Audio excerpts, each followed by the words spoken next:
told Mr. Washington I wanted to become a disc jockey. Someone asked me to tell this story. And he said, Les Brown, he said, if you want to do anything worthwhile in life, you've got to be hungry. And so I started working to develop myself. He said, I want you to practice every day being a disc jockey. I said, but I don't have any job now. He said, it doesn't matter. He said that it's better to be prepared for an opportunity and not have one than to have an opportunity and not be prepared. So every day I was working to develop myself. And that's what you must do. And as I was working to develop myself, I applied for a job as a disc jockey, WMB on Miami Beach. I went to a guy named Milton Butterball.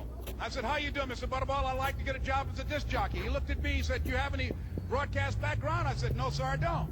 Do you have any journalism background? I said, no, sir, I don't. He said, we don't have any jobs available. I said, yes, sir. I went back to Mr. Washington and I told him. He said, don't take it personally. He said, most people are so negative, they will have to say no 7 times before they say yes. He said, go back again. So I went back again. I said, how you doing, Mr. Butterball? My name is Les Brown. He said, I know what your name is. What do you want? I said, I'd like to know whether or not you have any jobs as a disc jockey, sir. He said, didn't I just tell you yesterday we didn't have any jobs? I said, yes, sir, but I know whether or not somebody got laid off or somebody was fired, sir. He said, no one was laid off or fired. Now get on out of here. I came back the next day. Hello, Mr. Butterball, how are you? He said, fine, what do you want now? I said, I'd like to know whether or not you got any jobs, sir. Didn't I tell you the last 2 days we didn't have any jobs? I said, yes, sir, but I don't know whether or not somebody got sick or somebody died, sir. He said, no one got sick or died. Now don't come back here and throw me out again. I came back the next day like I was seeing him for the first time. I said, hello, Mr. Butterball, how are you? He looked at me with rage. He said, go get me some coffee. I said, yes, sir. And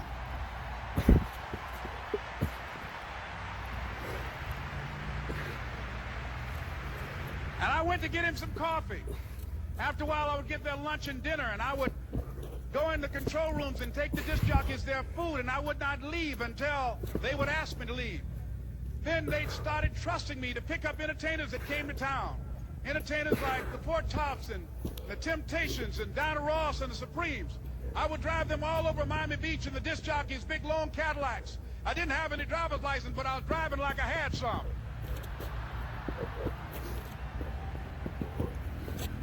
And one day, one Saturday afternoon, while I was at the radio station, a guy named Rock was drinking while he was on the air.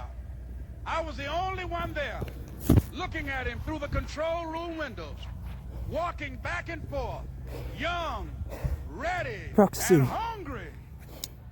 Ready for the world. As soon as that opportunity comes,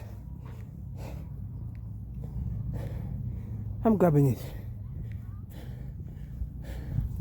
With both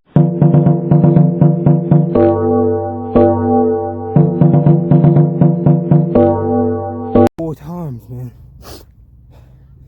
I'm grabbing it with both arms. Both of them. Yeah. Les Brown. This is the talk of the day for me. I'm not sure what it is for you. I'm not sure.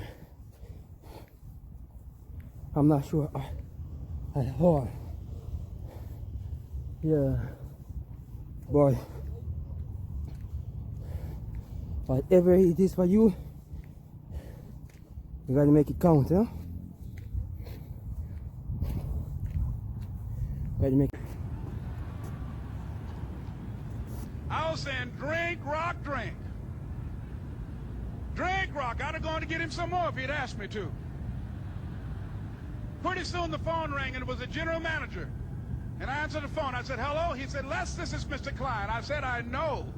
He said, Rock can't finish his program. I said, I know. He said, would you call one of the other DJs in? I said, yes, sir.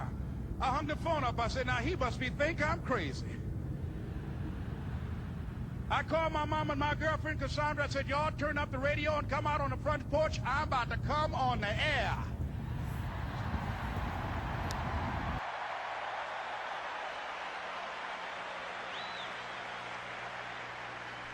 I waited for about 20 minutes, and I called him back. I said, Mr. Klein, I can't find nobody. He said, young boy, do you know how to work the controls? I said, yes, sir. He said, go in there and don't say nothing here. I said, yes, sir. I couldn't wait to get behind those controls. I put on an old Stevie Wonder record called Fingertips. I sat down behind that turntable. I said, look out, this is me, LB, Triple P. Les Brown, your platter playing Papa. There were none before me, and there will be none after me. Therefore, that makes me the one and only. Young and single and love to mingle, certified, bona fide, indubitably qualified to bring you satisfaction, a whole lot of action. Look out, baby, I'm your love man. I was hungry. I was hungry. You got to be hungry.